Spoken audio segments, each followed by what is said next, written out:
ए पूछी छोड़ देना जितना झूठ बोल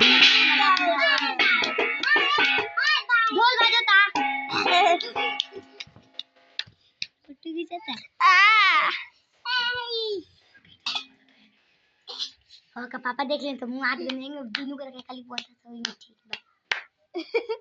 हम वीडियो बनावे को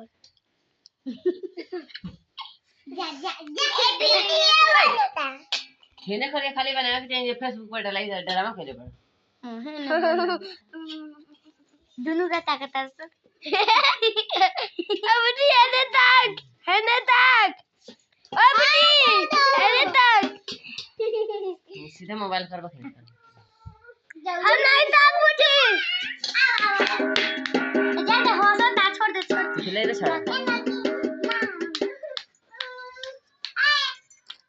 अच्छा पक जाएगी अच्छा बच्चे